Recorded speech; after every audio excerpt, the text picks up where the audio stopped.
여러분 안녕하세요. 오늘도 함께 해주셔서 정말 고맙습니다. 이렇게 편안한 자리에서 여러분과 이야기를 나눌 수 있다는 게 저는 늘 참 소중하고 감사한 일입니다. 사람이 살아가면서 느끼는 것 중에 가장 크게 와닿는 게 바로 사람 사이의 거리입니다. 처음엔 그런 거 잘 몰랐습니다. 가까운 사람일수록 뭐든 다 털어놓고 모든 걸 함께 해야 진짜 가까운 사이인 줄 알았어요. 친구든 가족이든 연인이든 서로의 속마음을 모조리 공유하고 좋은 일도 힘든 일도 함께 해야만 진정한 관계라 믿었지요. 그런데 살아보니 꼭 그런 것만은 아니더라고요. 사람 사이에도 보이지 않는 선이 있고 그 선을 지켜줘야 관계가 오래 간다는 걸 느꼈습니다. 가까운 사람일수록, 아니, 오히려 가까운 사람이기 때문에 더더욱 거리를 둬야 한다는 걸 깨달았어요. 참 아이러니하지요. 정말 아끼는 사람일수록 너무 깊숙이 들어가면 오히려 상처를 주고받기 쉽더라고요. 저도 한때는 친구, 가족, 친척 할 것 없이 무조건 가깝게 지내려고 했습니다. 서로의 사생활도 공유하고 어려운 일 있으면 물불 가리지 않고 돕고 언제든지 연락하면 바로 달려가고 그게 정이고 의리인 줄 알았어요. 그런데 시간이 지나고 보니 너무 가깝게 엮이면 상처도 그만큼 깊어지더군요. 좋을 땐 괜찮지만 갈등이 생기면 관계가 금방 틀어져 버립니다. 서로 너무 잘 아니까 약점도 알고 아픈 말도 쉽게 내뱉게 되고요. 그러다 보면 몇십 년 쌓은 정이 순식간에 무너질 때도 있습니다. 특히 가족끼리는 더 그렇습니다. 부모 자식, 부부 사이라 해도 일정한 거리는 반드시 필요한 법이에요. 너무 간섭하거나 기대거나 기대하게 만들면 결국 실망과 다툼이 찾아옵니다. 저도 주변에서 많이 봤습니다. 형제 사이가 돈 문제로 틀어지고 부모 자식 사이가 서로의 기대 때문에 멀어지는 걸요. 부부 사이도 마찬가지입니다. 처음엔 모든 걸 함께 해야 한다고 생각하지만 시간이 지나면 각자의 공간과 생각을 존중해줘야 서로 편안하게 오래 함께 할 수 있습니다. 저도 이런 경험을 참 많이 했습니다. 20년 지기 친구가 있었어요. 고등학교 때부터 붙어 다니던 친구였죠.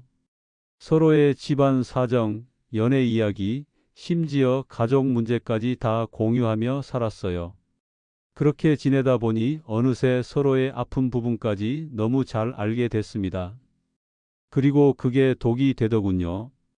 사소한 말 한마디가 큰 상처가 되고 오해가 쌓이다 보니 어느 순간 둘 사이가 멀어졌습니다. 결국 연락이 끊기고 몇십 년 쌓은 우정이 그렇게 무너져 버리더군요. 그때 저는 진심으로 깨달았습니다. 가까운 사람일수록 마음을 주고받는 것도 중요하지만 거리를 지키는 것도 필요하다는 걸요. 또 이런 경우도 있었습니다. 결혼 초기에 저는 아내와 모든 걸 공유해야 한다고 생각했어요. 휴대폰 비밀번호도 공유하고 하루 종일 어디에 있는지 알려주고 심지어 친구 만나는 것도 일일이 보고했어요. 처음엔 그런 게 사랑이라 생각했습니다. 그런데 시간이 갈수록 서로 숨 쉴 틈이 없으니 싸움이 잦아지더군요.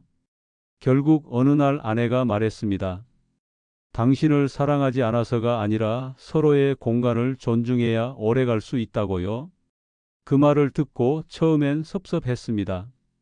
가까운 사람인데 왜 거리를 둬야 하지? 그런 생각이 들었지요. 그런데 시간이 지나고 나서야 그 말의 뜻을 깊이 이해하게 됐습니다. 진짜 가까운 사람일수록 서로를 아끼고 사랑하기 때문에 적당한 거리와 공간을 주는 게 필요하다는 걸요. 여러분도 그런 경험 있으셨을 겁니다. 어릴 땐 친구와 매일 붙어 다니며 하루라도 연락 없으면 서운해하고 뭔가 비밀이 생기면 마음이 멀어진 줄 알고 걱정했잖아요. 그런데 나이 들고 보니 가끔 연락이 뜸해도 자주 못 만나도 그 관계가 변한 게 아니라는 걸 알게 됩니다.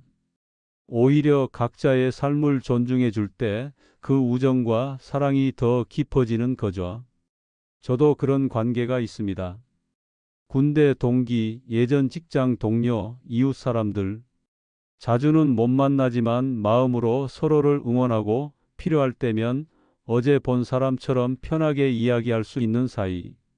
그런 관계가 오히려 더 오래가고 단단해지더군요. 생각해보면 거리라는 건 단순히 물리적인 거리만을 말하는 게 아닙니다. 마음의 거리, 생활의 거리, 생각의 거리. 그 모든 게 적당해야 관계가 오래갑니다. 너무 가깝게 붙어 있으면 숨이 막히고 너무 멀어지면 소원해지니까요. 적당히 서로의 공간을 존중해 주는 거. 그게 진짜 어른의 관계고 지혜로운 거리입니다. 그리고 그 거리를 잘 지키는 법을 아는 사람이 결국 사람을 오래 곁에 둘 수 있습니다. 제 지인 중엔 늘 사람을 너무 깊이 들이려고 하는 분이 있어요. 처음 만난 사람한테도 속마음을 다 털어놓고 사소한 일에도 연락을 계속하고 상대가 조금만 거리를 두려고 하면 혼자 서운해하고 상처를 받습니다. 결국 그런 관계는 오래가지 못하더군요. 상대도 부담을 느끼고 결국 멀어지고 맙니다. 반대로 처음엔 조금 서먹해도 서로의 공간을 존중하고 서두르지 않는 관계는 시간이 갈수록 더 깊어지고 단단해집니다. 그래서 저는 요즘 이렇게 생각합니다. 정말 소중한 사람일수록 한 걸음 뒤에서 바라봐주는 여유가 필요하다고요. 상대가 힘들어할 때 무조건 끼어들기보다 먼발치에서 지켜봐주고 도움이 필요할 때 살며시 손을 내미는 거. 그게 진짜 배려고 진짜 사랑 아닐까요? 사람 마음이라는 게 참 신기합니다. 너무 가까워지면 오히려 숨고 싶어지고 적당히 거리를 두면 그리움이 생기고 그 그리움이 관계를 더 단단하게 만들어줍니다. 저도 처음엔 이걸 잘 몰랐습니다. 가까운 사람일수록 더 붙어 있어야 하고 모든 걸 공유해야만 관계가 깊어지는 줄 알았어요. 그런데 이제는 압니다. 거리를 둔다고 해서 사랑이 멀어지는 게 아니라는 걸요.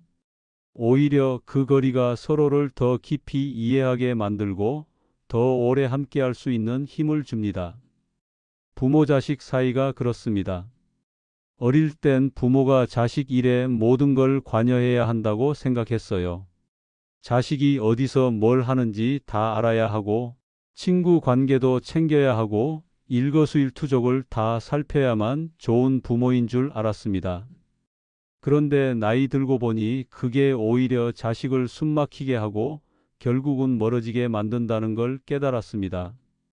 부모도 부모 나름의 인생이 있고 자식도 자식 나름의 길이 있습니다. 서로 그 거리를 인정하고 존중할 때 비로소 진짜 가족다운 가족이 되는 거죠. 부부도 마찬가지입니다. 사랑하기 때문에 더 붙어 있으려고만 하면 결국 서로 지치고 상처를 받게 됩니다. 때론 각자의 시간과 공간을 존중해주며 서로의 삶을 응원하는 게 진짜 사랑이라는 걸 이제야 알겠습니다. 그래서 저는 요즘 사람을 대할 때, 특히 가까운 사람을 대할 때 일부러 거리를 둡니다. 친구가 연락이 없다고 서운해하지 않고 가족이 내 뜻을 몰라줘도 억지로 강요하지 않습니다. 그냥 서로의 속도와 거리에서 맞춰가는 거지요. 이게 처음엔 서운하고 어색할 수 있어요. 그런데 시간이 지나면 이게 얼마나 편안한 관계인지 서로 오래가는 비결인지 알게 됩니다. 가까운 사람일수록 적당한 거리, 적당한 존중, 적당한 배려가 필요하다는 걸 잊지 마세요. 그게 사랑을 지키는 가장 좋은 방법입니다. 여러분, 오늘 제 얘기가 공감되셨다면 혹시 너무 가까워서 힘들어진 관계가 있다면 잠시 한 발짝 물러서 보는 건 어떨까요? 사람 사이의 적당한 거리는 사랑을 멀어지게 하는 게 아니라 오히려 더 오래, 더 따뜻하게 지켜주는 법입니다. 오늘도 소중한 인연들, 서로의 거리를 잘 지키며 편안하게 이어가시길 바랍니다. 함께 해주셔서 고맙습니다. 다음에 또 좋은 이야기로 찾아뵐게요. 여러분 늘 건강하시고 행복하세요. 고맙습니다. 더 추가하거나 톤을 조금 바꾸고 싶으시면 말씀해 주세요.